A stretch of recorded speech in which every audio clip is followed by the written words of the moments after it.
Well, the lessons aren't about wealth or fame or working harder and harder.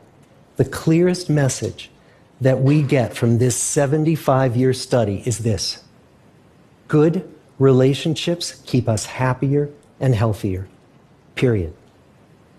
We've learned 3 big lessons about relationships. The first is that social connections are really good for us and that loneliness kills.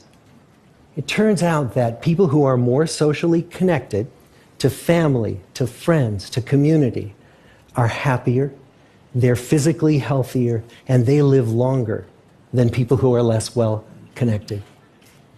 And we know that you can be lonely in a crowd and you can be lonely in a marriage. So the second big lesson that we learned is that it's not just the number of friends you have, but it's the quality of your close relationships that matters. It turns out that living in the midst of conflict is really bad for our health. High conflict marriages, for example, without much affection, turn out to be very bad for our health, perhaps worse than getting divorced. And living in the midst of good, warm relationships is protective.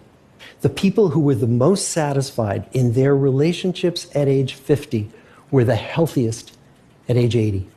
On the days when they had more physical pain, their moods stayed just as happy. But the people who were in unhappy relationships, on the days when they reported more physical pain, it was magnified by more emotional pain.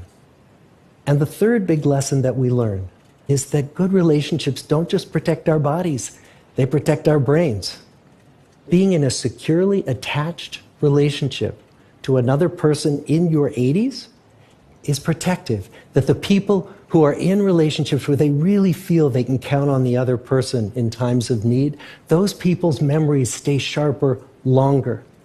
And the people in relationships where they feel they really can't count on the other one, those are the people who experience earlier memory decline.